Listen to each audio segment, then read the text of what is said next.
Welcome into a brand new episode of Rip and Rock. Episode 18. We're coming up on 20 right now. Wild.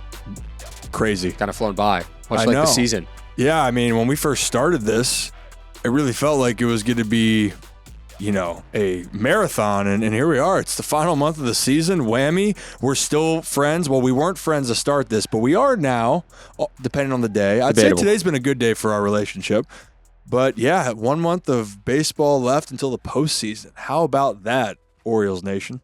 It's wild. And the Orioles are in a very good spot. We're going to talk about a lot of that just going forward, what the O's are capable of, the outlook for this season, and maybe a little bit of next season as well. But before we jump into that, it's a feel-good story. It's a reunion between the O's and one of their former players, the lone all-star last season for this ball club, and that's Jorge Lopez.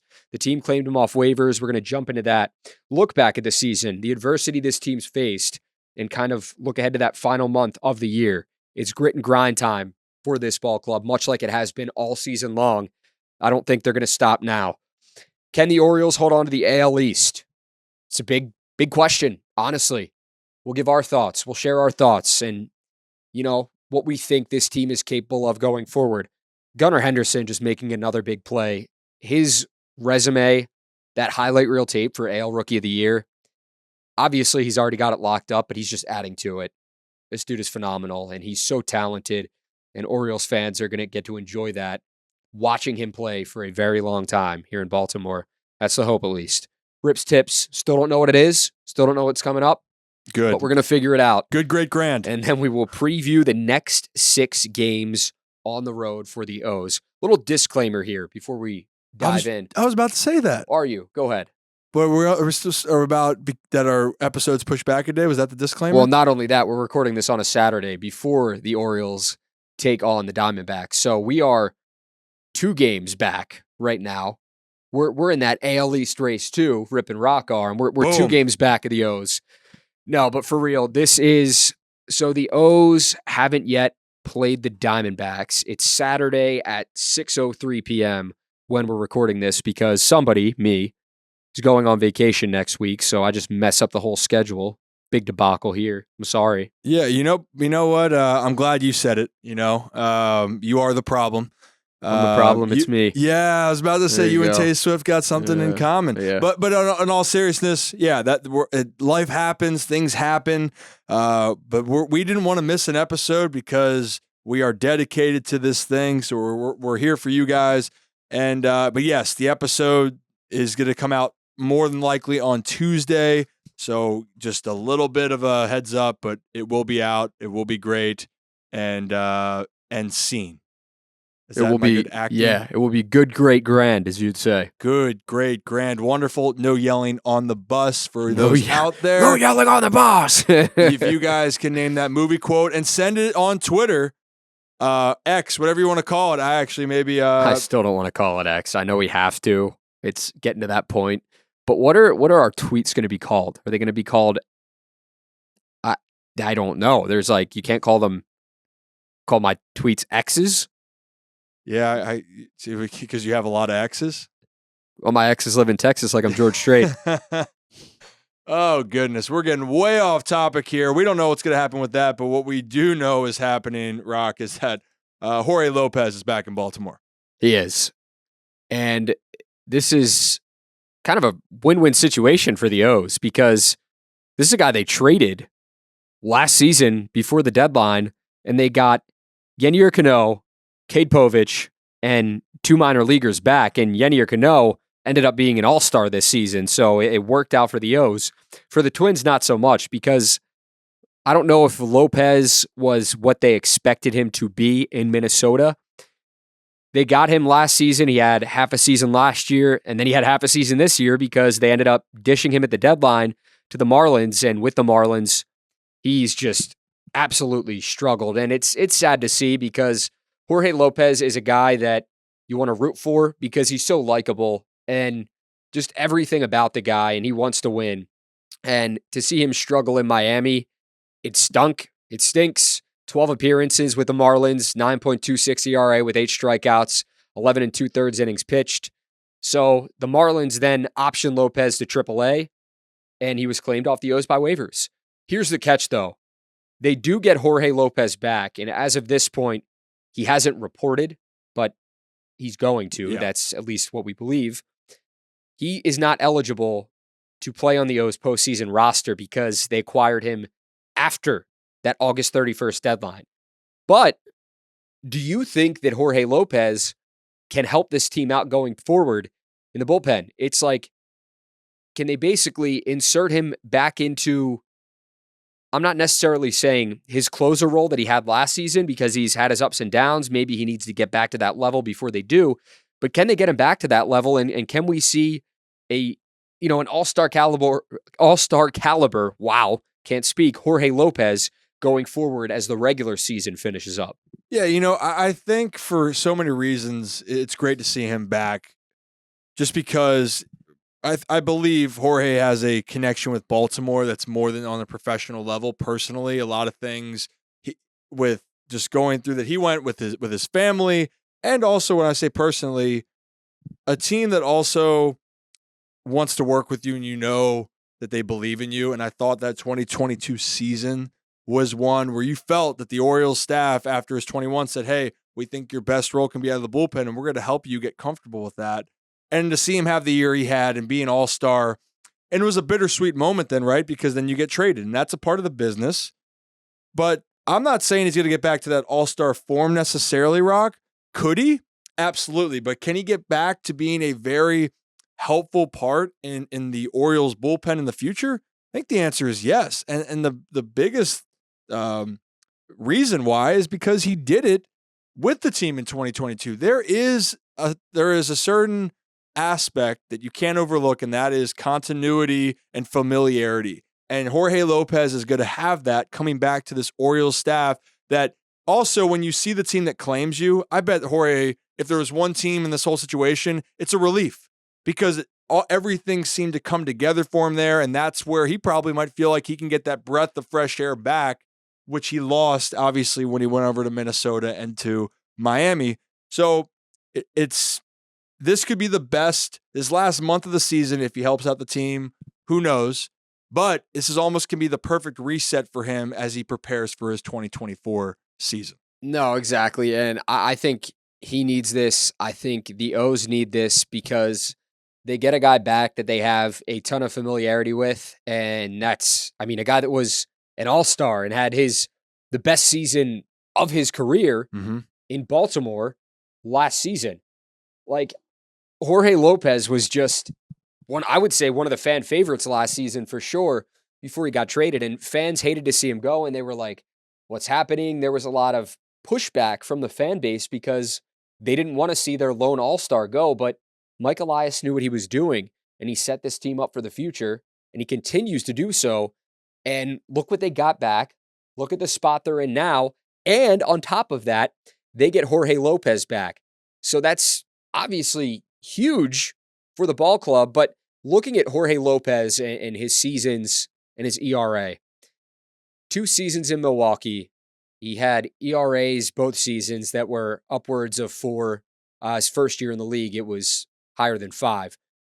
Then he goes to Kansas City, and he does basically the same thing, and that's when Baltimore got him. So 2 teams in 2020, his ERA was a 6.69. Then it got lowered a bit in 2021. His first season with Baltimore, it was a 6.07. And then that first half of the season where he was an all-star, 1.68. It went up when he went to Minnesota, but to have a 1.68 ERA and to be the team's closer and to do what he did and to go to the all-star game, like Jorge Lopez played a huge role in the O's getting to where they are now, because without Jorge Lopez, without that chess piece, you don't get Yennier Cano. You don't have a big arm in the bullpen like Cano, who throws gas, who has a lethal splitter, who's able to do what he's able to do. So, that's huge. Yeah, well, it's interesting. It's when they swap spots, essentially. It's like Cano then got that rejuvenation in his career when he came to Baltimore, and it just switched for Jorge. The other part of it, too, is, Mike Elias, the fact you got Cano, and then you also got Kate Povich, who's a very talented prospect that is going through some struggles in AAA right now. but has an electric arm and could be a big piece for the team for future years. So really great job by Elias, recognizing, not getting so attached to moments. You have to look at the best outlook for your team. And then it's funny how sometimes it's funny how the world works, Rock. And in this case, it just feels like when everything goes bad, the silver lining for Jorge Lopez, you come back to Baltimore and you listed off his stats, but the same thing. He can get back on track because this is a place where Jorge Lopez found himself, and why not being able to find himself another time in 2024? Yeah. No, and that's big. Like we talked about, man, like to be able to get him back, I don't know if he's going to be the missing piece the O's need per se, and I really don't think that's going to be the case, but to have him on the roster to finish out the season, and they're in need of another arm in the bullpen, another guy they can rely on, and I think they can rely on Jorge Lopez, but we'll have to wait and see. So the with Cano, I meant changeup. Sorry, Felix Fuji have the big The splitters. splits. I mean, yeah. And I'm like getting my pitches and stuff mixed Yeah, up. tomato. But yeah, there is a big difference with those. But same thing. They both, if you throw them right, they play off the fastball. They look like a fastball. You were right on the right track. You know what I meant. But look at us, though, reflecting on this season, with Jorge Lopez, reflecting on Jorge Lopez's previous seasons, and actually kind of leads into, we want to reflect a little bit on this O's season. I know we got a month left, Rock, but man, I kind of want to take a step back for a second and look at how many great moments this team has given this ball club,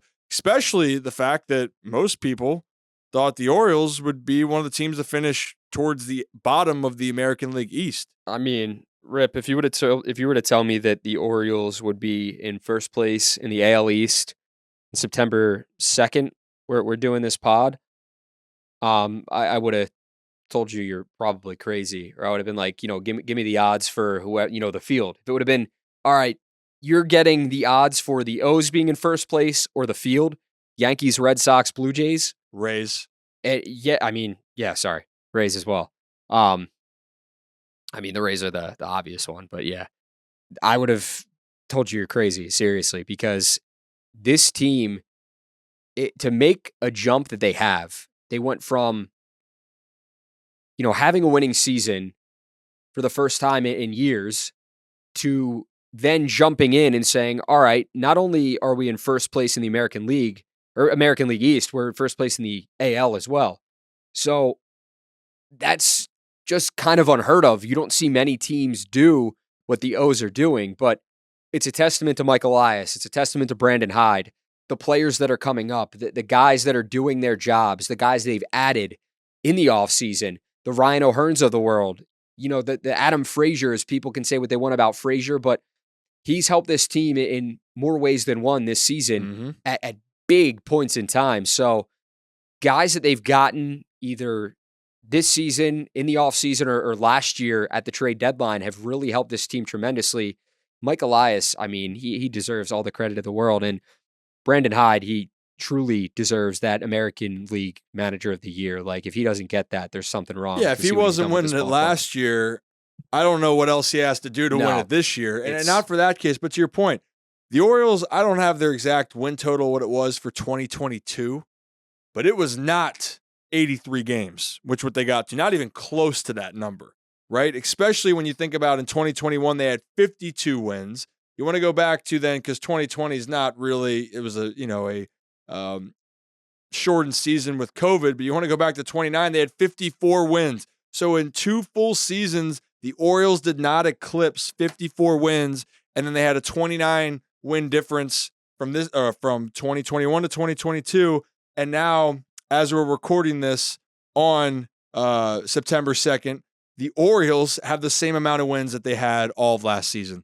And it's crazy. Exactly to your point, it's not that people didn't believe that this team could be this good, but sometimes for something great to come to fruition, it takes time. And the speed of which this has come together for the Orioles has been nothing short of sensational. And so the job's not finished, and there's a lot more pieces.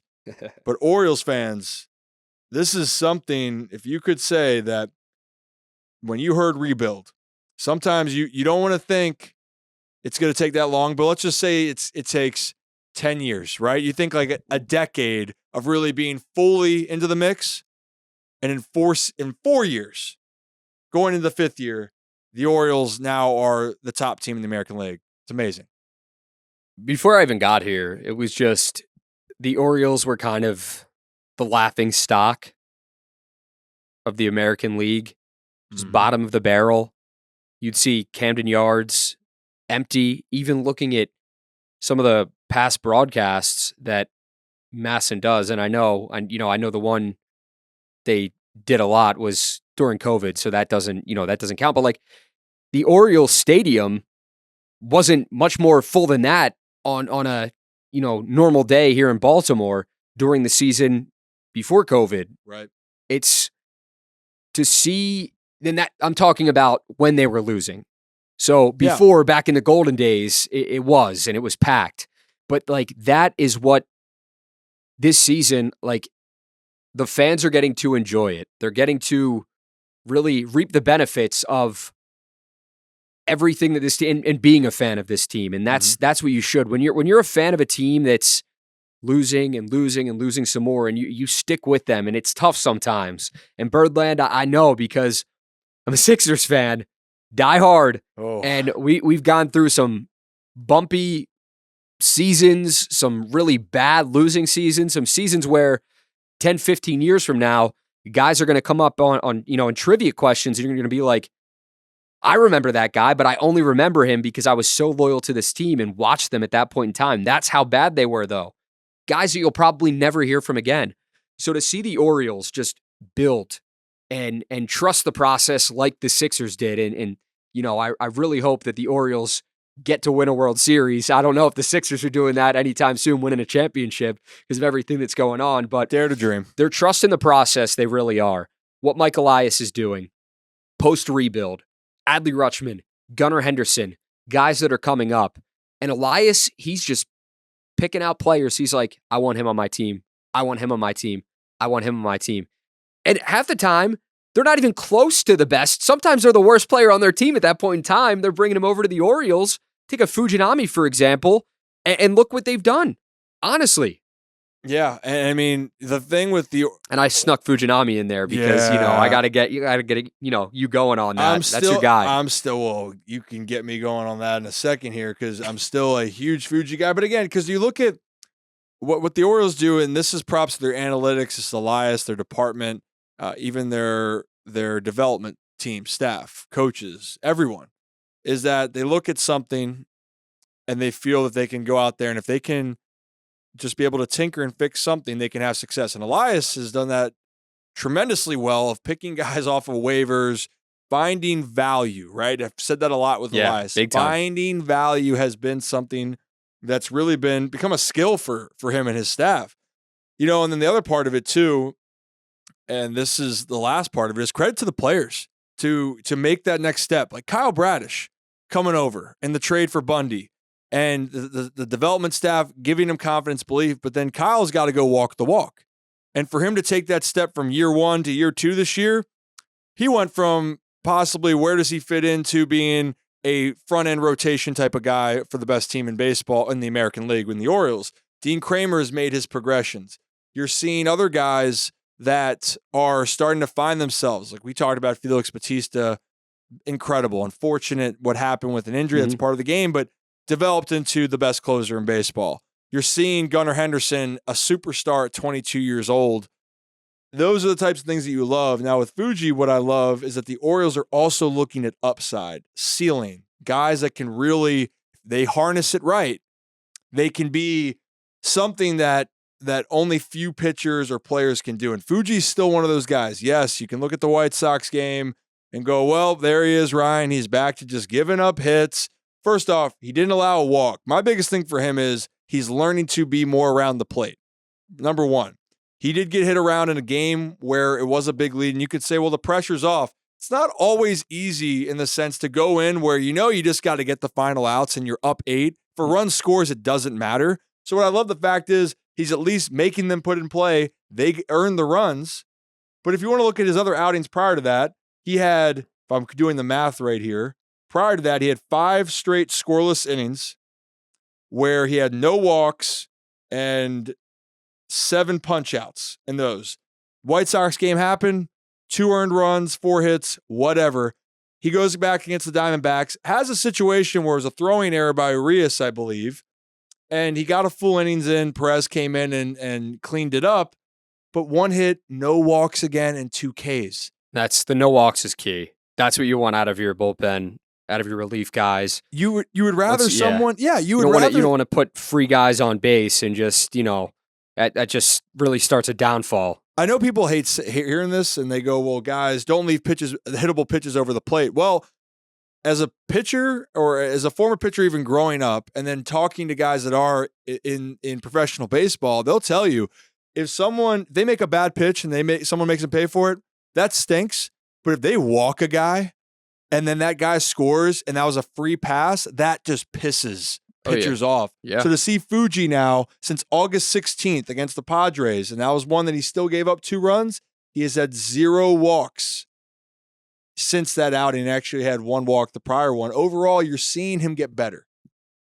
And this is something that Elias saw. So for fans, again, not saying you got to trust him right now, but believe me when I say this guy has the makings of being a dominant pitcher, but you just can't throw him away.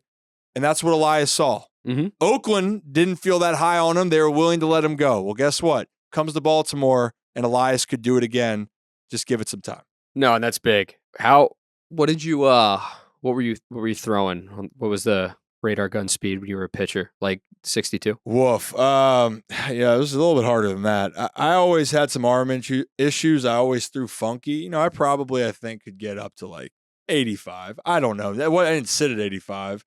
You know what I tell people? If I could go back, I would have made sure that I kept my arm, shoulder, everything as healthy as possible. So for anyone that wants to be a pitcher, keep that arm healthy. Do all the exercises. Get in there. Because being a starting pitcher in professional baseball might be the best job out there. You're really getting good. Paid, man. If you're one of the top pitchers, and it's hard. I mean, Verlander, Scherzer. But, dude, you pitch once every 5 days, and they're giving you a boatload of money. Mm-hmm. That sounds pretty nice to me. Sounds great. Right? Yeah. I threw an ephus, curveball, by the way. So did I when I pitched in Little League. Yeah. Yeah. Well, that's the only pitch I had because I threw about 45 miles per hour. If that. Might have been like 35. I would hit 9th, play second base because I had the weakest arm. Heck of a defender, though. But, could not hit to save my life. And my dad knew that, and I was the coach's son. And it's like he had to put me in the lineup. But I was so bad at the plate. It would always be I'd look down the third baseline. He was our third base coach and manager. And it would always be bunt. And I was because I wasn't fast either, but I could at least lay down a bunt. So that's that was my bread and butter. But I was terrible. Oh, terrible. Man, you're a good kid. Yeah. That's but ephus was I threw my ephus a lot. It was successful until it wasn't. And I got, shelled for 8 runs. Kid hit a 2 or 3 run bomb off me in Little League, and I was just defeated so bad. Yeah, I used to feel really good with my pitches, and my curveball was able just to be they say a 12-6. It was probably a 22-6 drop. It was really high, but yeah, the elbow never felt good ever. So anyone out there, keep your arms healthy. Be better than Rock and I. Yeah. Be better than the Gap. Another movie line.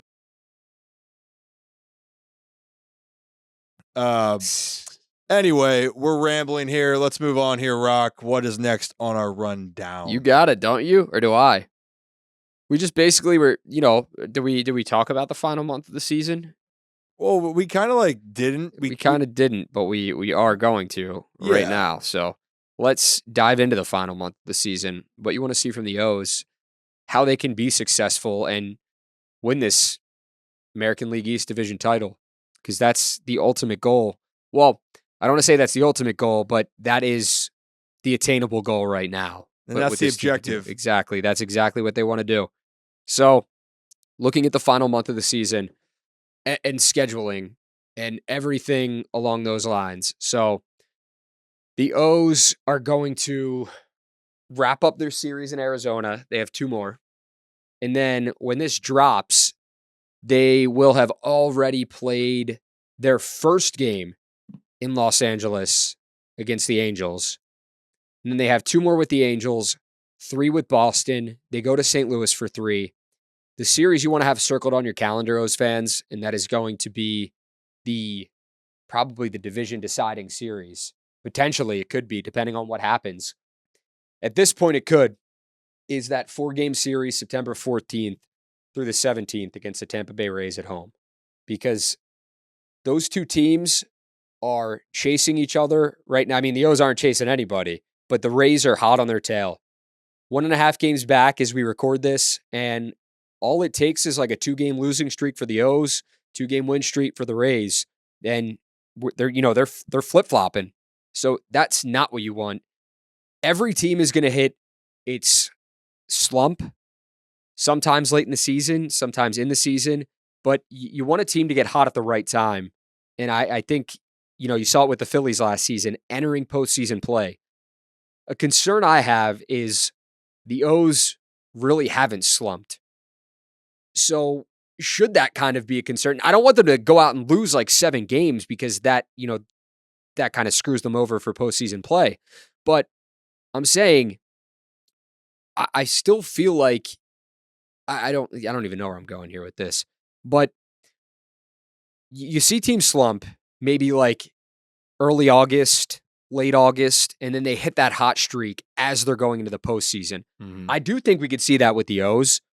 It concerns me that they haven't, though. That's all I'm saying, that they haven't like hit the slump. They've had a winning month. Exactly. They've won so much, and it's like, okay, like, are they going to hit the slump? Are they going to be able to bounce back? I think they're going to win the AL East, and I'm a firm believer that this is the team that not only wins the AL East, but they can go far in the playoffs. So what are your thoughts on that, Rip? Because like I said, we saw it with the Phillies last year, and then you've had the teams that they don't hit that slump until they get into the postseason, and then they teeter off, and then they just completely, get bounced. Yeah, I mean, do you know what you get what I'm saying? I know exactly like, what I'm not saying, saying. oh yeah, I want the O's to lose. No, it's just the fact that each month, yes, they've had success. Yes, exactly. Each month, you feel like even when they've had the moments where they drop some games, they bounce right back. They've done it every single time this season. I'm right there with you, partner. I got you. Yeah, don't you feel what I'm saying. All right, I just don't want to sound like an idiot, and everyone's like, why does this guy want the O's to lose? Well, like, I don't. That's a whole different. Yeah, I know. You sound like an idiot. It's a way different conversation. We can make that for another episode of the pod. Appreciate that. You're welcome anytime. Yeah, because the Rays had one of those months. Their month of July for the Rays was brutal. That's exactly what I'm talking about. And the Rays went 8-16, and the Orioles then jump them. And especially, you want to talk about how quickly things can swing. When the Orioles went down for a 4-game series, they won 3 of 4. That's a 2-game swing right there. And so right now with the Orioles, as we're recording this, they're a 1.5 games up on Tampa. And the reality is, yes, the Orioles could find that they could hit a slump, but they just haven't done it. Every time that someone's had a doubt, they proved it wrong. And quite frankly, though, if the Orioles can continue to play the type of ball that they have, and they don't have to even be as dominant in my mind, winning the Tampa series is essential. But you know what? They've done so well this year, and it's the motto, Rock. What is it? Win series, avoid sweeps. Win series, avoid sweeps. If the Orioles keep that same mantra, they are going to win the American League East. It's guaranteed. If they continue to win series or avoid getting swept, and especially that one series you win is against the Rays, they're going to win the American League East because it's still going to have to provide. And if Tampa wins the division, it's probably going to be that they got so damn hot or they won that series in Baltimore that you tip their cap to them, because we talked about the Orioles going through adversity with injuries. The Rays have had the same thing on different levels and not even injury related. I mean, Wander Franco's situation, your superstar player now is not involved because of, an investigation, a serious investigation. Yep. And then on top of it, you lose your ace of your staff and Shane McClanahan. And the thing that Tampa does so well, just like the Orioles, so what? Who cares? We have to keep moving. So if Tampa's going to win the division, they're going to earn it. And I think for the Orioles, if they continue to play the type of ball that they play, they are going to end up being the American League East division champs. But it's not going to be a walk in the park. And that's what you're saying, I think, is that we're in the final stretch here. Could guys get tense? Could you be tired? The answer is they could. I think this ball club is just way too hungry to let that happen at this point in time. It's in their grasp. It's right there. And we're now, September 2nd. I had a guy tweeting me every month after the O's started winning, and it was like, wait until July. Wait until July. Yep. Wait until July. Then it got to July, and it's like, they'll fall off eventually. It's like, will they? I don't see it. You don't see it. Birdland doesn't see it. There's a lot of belief. There's a lot of hope within this team, within this fan base, and that clubhouse. And the guys definitely feed off the energy that they're getting from the fans because attendance has started to gradually increase over time. And I know the big ones are when they do the giveaways, but the weekend games, that place is packed. Oh, yeah. And I don't know. Let me see. The 14th to the 17th. It's Thursday to Sunday. Oh, yeah. I mean, that Saturday game, I believe that could very well be the biggest crowd of the year. Well, that's competing with the reunion team, the World Series reunion team crowd, because that place was mobbed at that point in time. And I'll just be honest, the place needs to be packed for that. Oh, it does. It needs to be every single day, every single game. I mean, hey, you know what? If you show up late to work on Friday, hey, all good. Because if you say sorry, boss, I was supporting the team, they probably won't like that answer. But the point is, you're talking about players going down the stretch. I remember this. This is a smaller magnitude of a moment, obviously. But in 2019, I got moved up from high A to double A. In high A, we were one of the worst teams in the league. We were at the bottom of the division. And I get moved up to double A, and we're in the playoff race. We're right there fighting with Erie, which is the Tigers double A team, going back and forth. And we didn't. Erie. That was from Luck of the Irish. From Erie.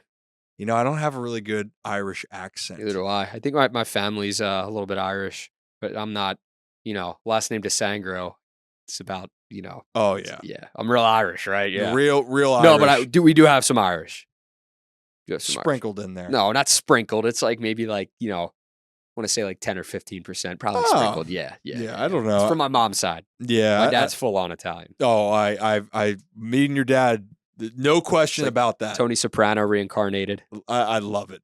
Same analogies and everything. Yeah. It's just like same person.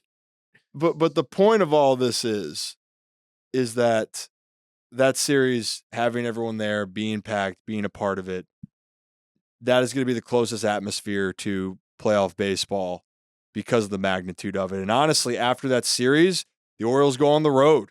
And then the last time they're coming home is when they play the Nationals and the Red Sox to close out the season. Mm-hmm. And that is going to feel, I really think clinching the division is going to come down to the final week. And what I'm saying about... Do you think it's going to be... I was going to kind of ask you about that. You think it's going to be the final week? They're not going to run away with this thing down the stretch? They would have, if they swept the Rays, or 3 out of 4, something like that, but you have an even split there or whatever happens, it's not that easy. And the Orioles got to go to Houston, which is a tough series. Got to go to Cleveland. That's been giving Tampa some trouble here. The Rays still have 2 series left with Toronto and Seattle. A 4-game series with Seattle. So I don't know, man. Let's put it this way. The Orioles have the quote unquote lighter schedule when you look at the two, but make no mistake.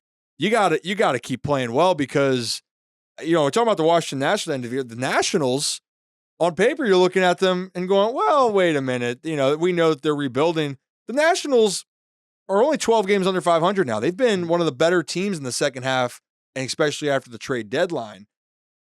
You gotta keep playing your opponents, and even on this road trip, it's not going to be easy. In Boston, who the Orioles still have to play, they're fighting for their playoff lives. They're not giving in anytime soon. So it'll be interesting to see.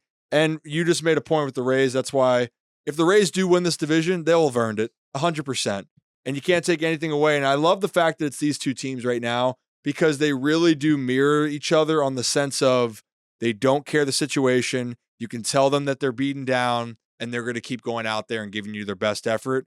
And they're the final 2 teams that are standing in the American League East. Yeah, and just looking at tickets for the Rays game, the Twins, we could go for $6, $5, or $4. We should just go, Hey, you know what? I bought a ticket online there where the tax costs more than the ticket. It's insane. I just Get out there, everyone. Get out there. Ticket fees are nuts. Like the service fees are crazy. I just bought tickets the other day to a football game I'm going to this season, and the tickets were pricey to sit lower bowl, but the service fee was like $100, and they added on another fee, and I'm like, what is going on? So yeah, erroneous. It's a topic for a different day, though. Yeah, but I think a big topic though with all this, the Orioles getting to the finish line here in the American League East is their pitching going to hold up? That's always been a conversation, which they have been tremendous, by the way. If you want to look at their numbers, especially ERA,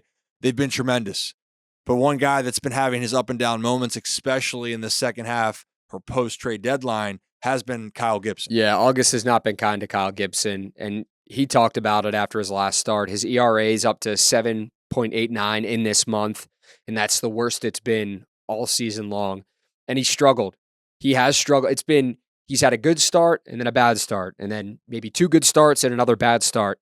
And it's very uncharacteristic of Kyle Gibson to, go out there and do that, because you think of this guy, he's your veteran righty. He comes in, clubhouse loves him. He's a big clubhouse guy. And he was kind of cruising early on in the season, and he looked to be not the team's ace, but the team's go-to arm, I'd say, at the beginning. And that's where we were leaning when the season began. And this is not when the O's need Kyle Gibson to start being inconsistent in his starts. And he knows that. And that's why he seemed a little down on himself after the last start he made, because he's a guy that wants to win. He's a guy that wants to bring a winning mentality to the ball club as well. So, seeing Kyle Gibson after that start, hearing him say what he said, and he even said it like I think he called it a roller coaster ride in the month of August or something along those lines. So He knows what's going on. He's trying to get back on track, but will he is the question. Yeah, I mean, here's the thing. We talked about this earlier when we started Sports Unlimited, before even starting the Rip and Rock pod, was Gibson coming in. He was going to be the ace of the staff by default at the moment because of the leadership he brought, and while some of the younger guys figured it out. And over time of this season, have the younger guys figured it out. Kyle Bradish, Dean Kramer, Grayson Rodriguez, since he's come back up. So that role has been lifted off of him. And honestly, because Kyle Gibson over his career, this is, again, he's had to pitch in the big leagues, by the way. I don't care if you go and look at his ERA. You stick around for 10 years of service time, you're doing something right. And Kyle Gibson has done a lot more right than wrong, even though his numbers might not always reflect it. He had a tremendous year in Texas in 2021, having a 2.87 ERA. That was a career year. But Kyle Gibson's never been asked to be a top-tier ace pitcher for a squad. Now, having said that, the problem with Kyle Gibson has been, really recently, is just having some erratic games. And honestly, it's been against teams that, he probably should have pitched better against. Like the Chicago White Sox giving up 7 is a head scratcher. Giving up 4 against the A's, one of the, worst teams in baseball. It happens. But here's the thing for Kyle, and this is why I wouldn't be surprised if he still was pitching in meaningful games in the postseason, and I'd be 100% comfortable with him still out there, is that when he's faced better competition, I'm going back from July 9th on to this current date that we're doing the podcast. Yes, bad start against the Marlins. That's a fringe playoff team, right? A's, no bueno. White Sox, no bueno. Mariners, he got hit really hard. That was his worst start of the season, right? Mm-hmm. But then his other ones, Twins, 7 innings, 2 earned runs. Rays, 6 innings, 3 earned runs. Phillies, 6 innings, 2 earned runs. Blue Jays, which he did twice, 6 innings, 1 earned, and 8 innings, 3 earned. So the point that I'm getting across here after my ramble is that Kyle Gibson can pitch against the high-quality teams and give you really good starts. And those ones I just mentioned, he gave his team a chance to win each and every one of them. The biggest thing is, can he be just consistent down this stretch? But I have confidence he can go into a playoff game for this O's and help. It's just on the short term, can we just try to figure out some things for these last few starts of the season? I'll tell you a guy that's been very consistent down the stretch, and he's locked up that AL Rookie of the Year award already. It's Gunnar Henderson, and he just continues to add to his highlight reel of plays. Quickly, just wanted to touch on this. The play he made against the Diamondbacks on Friday night was incredible. Not only did he catch the ball, a basket catch, it was like a pop fly down the third baseline. Ball ended up in shallow left field. Oh, yeah, I got Gunnar it up right now. Ran all the way over from short, caught it. Austin Hayes probably could have caught it, but Gunner's like, this is mine. Plants, throws home, because was it Corbin Carroll that was tagging up? Corbin Carroll tags up from third, tries to beat Gunnar Henderson, which is not a good idea at all. And Gunnar fires home. I think it was a one hop right into Adley Rutschman's glove, so low that Adley applied the tag on Carroll's inside or outside leg before he, I mean, it was close. It was bang, bang, and it was the only place that they could throw it. It was the only place he could throw it, and he placed it perfectly. This dude is going to win the Gold Glove. He's going to win the MVP eventually. I'm not saying Gold Glove this year, but down the line, that is what's in his future. Gold Gloves, MVPs, batting titles. I mean, he's a real deal, and he's going to win the Rookie of the Year. Hear me out here. And we've seen Gunnar play third, short, and I know Jackson Holliday is going to come up and eventually take over at short. What? I don't know about that. That's what we expect. So that's a topic conversation for a different day. But could Gunnar Henderson, I just wonder, you've seen Khalil Mack be an all-pro at two positions. Could Gunnar Henderson, is it even possible for someone to win a Gold Glove at two positions? Oh, yeah, for sure. I mean, a guy has it been done before? I'd have to look at it. I think it has been.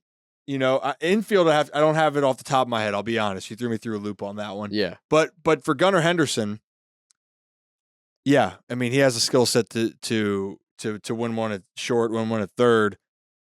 But man, I love him playing shortstop. That'll be for a discussion for a different day. I know Jackson Holliday does a lot of great things, but Gunnar's reminding you of how special he can be. And talking about that play, this is what really impressed me with that. And you did a great job describing it, because everyone, you've seen it, but then you painted the picture.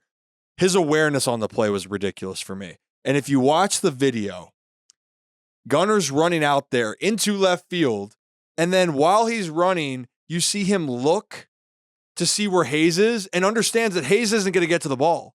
So then he finds the ball, gets it, and then realizes you have a very fast runner at third base, and you turn around, immediately make a throw.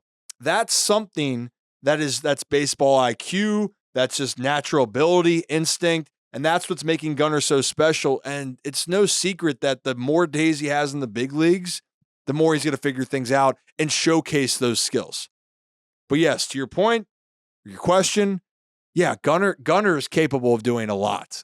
Mm-hmm. And I think that's the exciting part, but especially as big as you, I just keep watching this play on loop. It's nuts. Someone asked, this was 7 years ago, and about the Gold Glove, and what I meant is guys have done it at two different positions, but I'm talking about in the same year, if that's even possible to do. Oh. And 7 years ago, I'm just on it's funny, it's like a Reddit thread. Yeah, I don't even know, but someone asked the same thing, and it was Orioles related at the point in time. It said, the reason I asked, with J.J. Hardy missing 6 to 8 weeks, looks like Machado is going to play a decent amount of shortstop.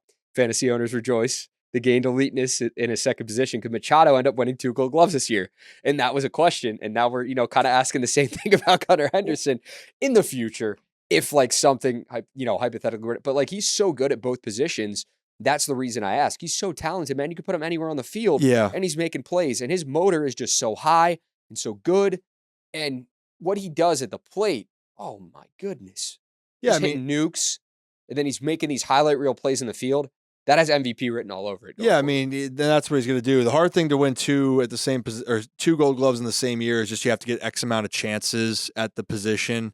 You know what I mean? So if he's battling somebody else that has more opportunities and maybe makes a couple more errors, but he's flawless, it's still, that's where it can get dicey. But to your point, he's that dynamic. Yeah, he's that great, and I've just been saying this for the longest time. As long as you've known me, I've always felt this way about Gunnar, even through his struggles. And that's exactly why I talk about with Fuji. When you see talent, when I saw talent with Gunnar, you realize at that moment the guy is special. And man, I think specials now is just a word we're throwing out here. But I wish I could give a different word, but he truly is. There's just no ands, ifs, or buts about No, that. absolutely. Let's hop into Rips Tips. What do we got? Rips Tips sponsored by Nobody. you know what? I sponsor myself, and Rocco sponsors me. But hey, I think this is a big tip that I've really tried to work on is when you know something's good for you, do it, even if your mind tells you no. So, for example, biggest example right now to start in everyday life, how many times do you want to wake up, if you say you're going to work out in the morning, you wake up, you don't feel like doing it. You're like, yep, I mean, that happens to me daily. Mm-hmm. But I can't tell you one time when I actually got up, went to the gym that I regretted it, or did a home workout, whatever it may be. After the fact, I tell myself, I'm proud of myself for doing that. So whatever you do in your life, whether it's you want to start on a project, well, I'll wait a couple more days. No, if you want to do it and you're afraid to do it, who cares? Even this whole media career, Rock, for me, I've had so many moments where I felt like I had to be perfect. And I wasn't. Yeah. But the fact that I was worried about being perfect kept me from going to start something, and my mind was playing tricks. So don't let your mind play tricks on you. And then when you're looking at in professional sports, that's with a lot of guys when they're trying to find themselves. It's when guys have talent, it's a lot of things mentally. How do you get by that mental hurdle of saying, you know what, I'm battling my mind. I'm afraid to try something else, but you know what, do it because it could be the best thing for me. Don't let whatever that thought is dictate what you're capable of doing. And I think that's what I love about seeing with this Orioles team and even talking to some of the guys is that when things went wrong or they needed to work on something, they didn't go away from the process. They kept doing it. They kept showing up. They trusted it. They trusted it. Well, sorry to your Sixers. But again, it was trusting the process and then looking up and going, I'm really glad I saw that through. So for everyone out there, that's my Rips tip for the week. Keep up with what you're doing. Don't let your mind or other people throw you off of your path. Because if you keep doing it and showing up each and every day to whatever hobby, passion, job that you're doing, and you put in the work that you're supposed to do, you're going to end up seeing results pay off. Yeah, and don't let social media take that away from you either, because you goodness. see a lot of that on social media. It can be toxic. It can be great. I love social media for all the right reasons, but there are a lot of people out there that not only use it for the wrong reasons, but they see the wrong things on there, and sometimes it dictates what they do in life, get into that comparison mode. So, keep grinding, keep doing your thing, be you. We've all done it. We've all compared ourselves to somebody else and, people out there, but keep doing you. At the end of the day, like, you're going to go as far as you take yourself, not how far the person you're comparing yourself to is going to take you. So, yeah. And, on that note, just on a lighter note, I got called an avatar on social media, and I still don't even know what that exactly means. And from the movie, that's what I'm not blue. I'm not blue. You have blue pants on. Yeah, I have blue pants on, but again, the point is that's just goofy and that's more lighthearted. But the point is, yeah, hey, don't.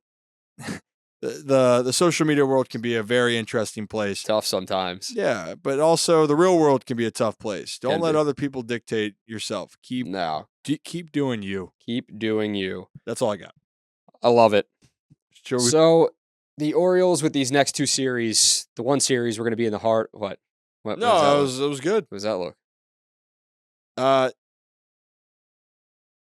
Never mind. You know what? My mind's all over the place.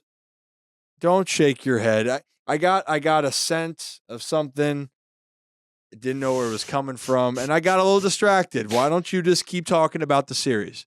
I smell that too. Yeah, see? And someone's cooking something like downstairs, maybe microwaving something, and it smells good. Yeah, I'm kind of hungry. Yeah, that's all it was. Yeah, all right. Well, it's not a bad that's all scent. you got to say. Like, something smells good downstairs. Okay, I have awkward moments. I'll admit it. That was an awkward moment. Really, that was like almost as bad as me, fleeing from the bee. No, it was up there. No, it was up there. Nope. Two series coming up: Angels, and then you have the Red Sox. I cannot wait to go to the Orioles Red Sox game at Fenway Park because I said Camden Yards 7 times last week. I heard about it from my friend.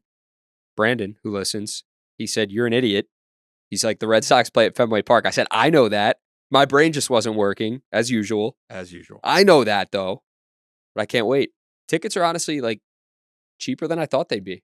$45. But I'm pumped to go. You know, that's going to be a big series for the O's because it's against an AL East rival.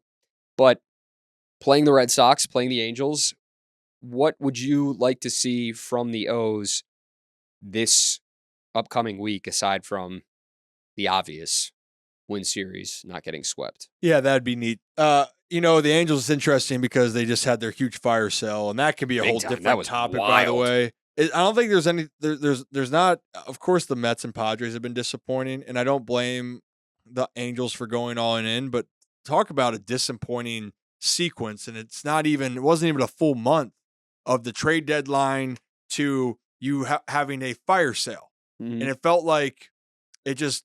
The Angels just are in limbo. There's nothing else to say. But having said that, they lost a lot of players, right? Yeah. So, yeah.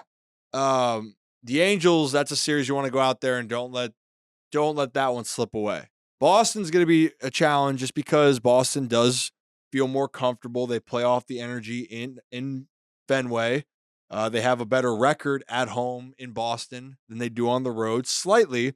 But still, and also for the Orioles, correct me if I'm wrong, it's the first time being back since opening weekend of the season, or opening day of the season. So a lot has changed since those days, but it's still a tough place to go win a ball game. And I think that is something for the Orioles. Can you continue to put things together? Because let's just face it, with you being the top dog, there's more pressures and stresses attached with being the top team.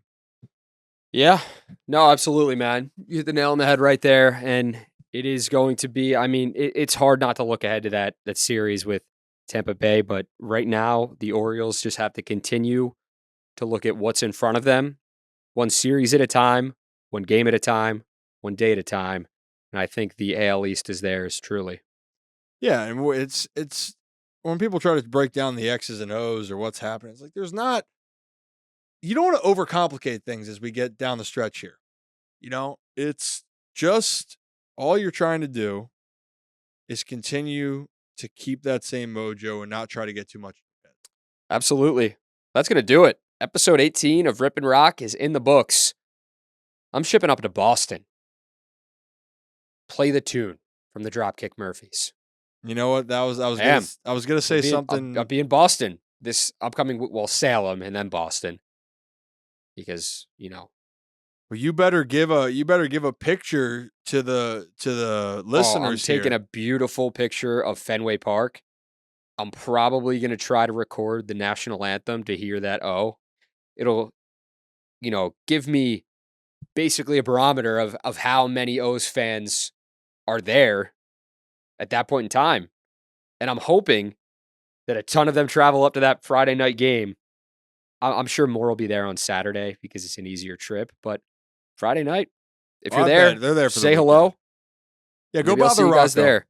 Nobody knows who I am. It's okay. Go bother Rocco. I don't look like an avatar, Nah, yeah.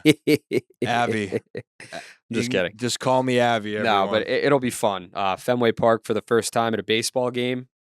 Been there before for a football game. My dad had the Harvard-Yale game back in the day, but I've never been for a baseball game, so super excited. Gonna get some maybe Boston clam chowder, some lobster rolls, some dunks.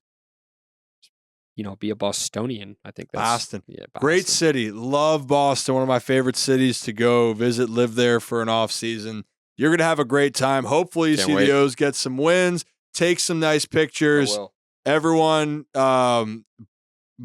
get on Rocco. We want to see content. The people want content, Rocco, so that's what we want. But that's it, guys. As always for the pod, you can find it on Apple, Spotify, Amazon, iHeartRadio, YouTube, and wherever you get your podcast. On Twitter, he is Rocco DeSangro. I am Ryan Ripken.